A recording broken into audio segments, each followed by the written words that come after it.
บายดีพี่น้องมีมาตกนะไปเฮ็ดงานแล้วมื้อนี้ไปเฮ็ดเวียกแล้วมื้อนี้พบกันลักกี้เนาะไปเด้ขี่รถจักรไปเฮ็ดงานไปเบิ่งเก็บสลัดมื้อนี้เป็นยังไงรถจักรประจำกายไปแล้วไป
มีแต่เสียง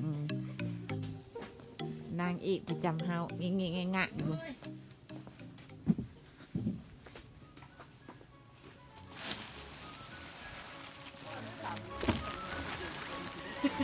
เนี่ยก็คือจะเป็นหลบ อะไรเจ๊พี่แม่น เสียงพี่บ้าวะ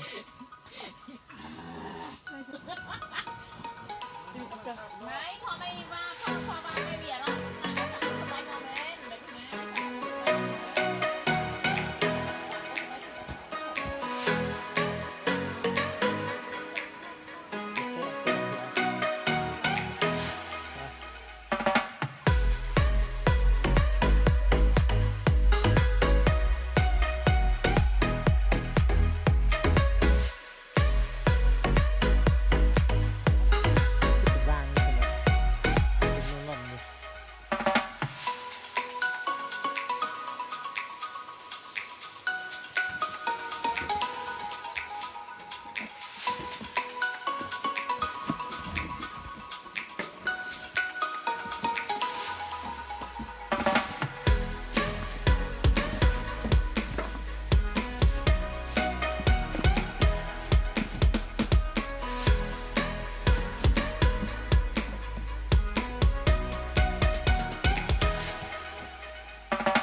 นี่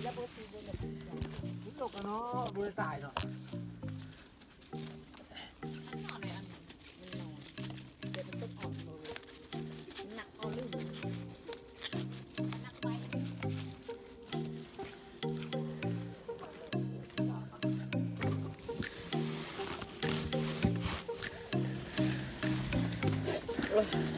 ก็เปิดมึงก็เปิดโหลดเอานิทานชั่วโมงนึงค่ะมาฟังเนาะ นะ งานคุณมันหกอยู่มันมีหลายเดือนมันมีหลายเรื่องแบบลูกมาให้ฟังได้จะไปลบคลิปเรื่องไหนมาฟังงานโทรศัพท์เรื่องนี้มันคนจะมันรับบุได้เรื่องเล่าผีโดนเรื่องชั่วโมงไป2 ชั่วโมงไปนี่เดี๋ยวมันมีได้หลายเรื่อง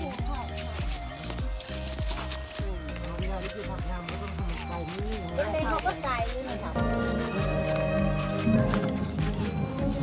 โอ้พี่ทิพย์เอานิทานอะไรการ์ตูนมาฟังที่นี่ใช่ไหม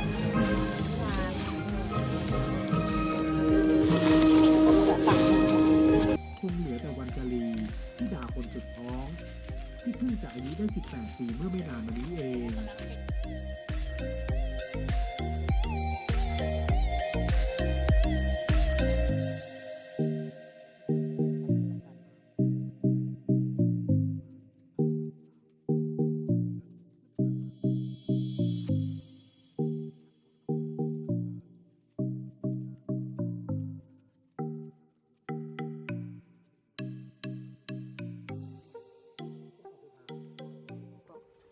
ในช่วงไหนอย่างกับแข่งแบบที่บุได้กดชักโครกบุได้เลยนะเอาลงติ๊กต็อกมาทำยังไงบางคนถ้าน้ำไม่ไหลมา2-3 วันแล้วไม่มีน้ำใช้ได้ต้มน้ำหิมะหันไปไว้ล้างห้องน้ำเบียดไปไว้เข้าห้องน้ำ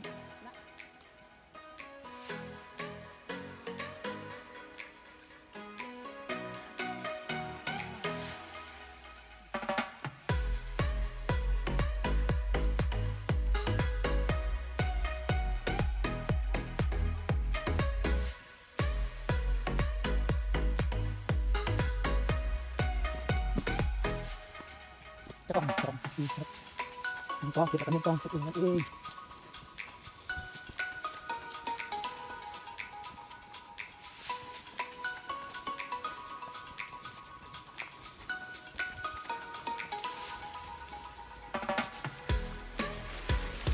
เลิกงานหิมะตกอีกแล้วพูดนะหิมะกำลังตกพี่น้องหิมะตกพูดนะกำลังปล่อยวิวมาพูดปกกล้อง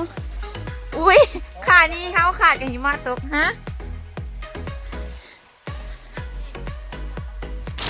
ปกผ้าสลัดเก็บมือนี่พูดนะกิน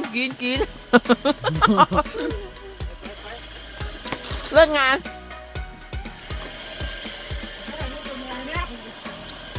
เนี่ยค่ะมันต้ม ไปเอาไปพูดนะไม่ไปห่าสุดเอ้ยเนาะ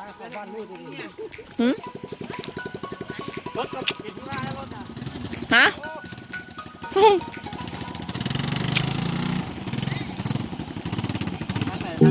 ทางนี้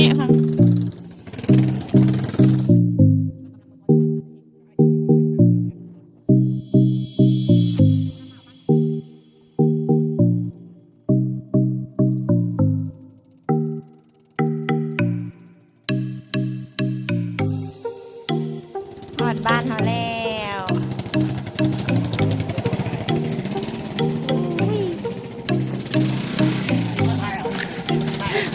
พี่น้องเอ้ยลืมเบิ้ง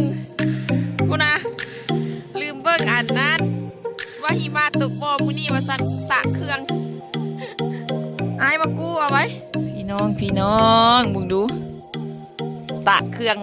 อันกับหิมะหามันนี่เครื่องพอดีสิแห้งนะ3-4 มื้อ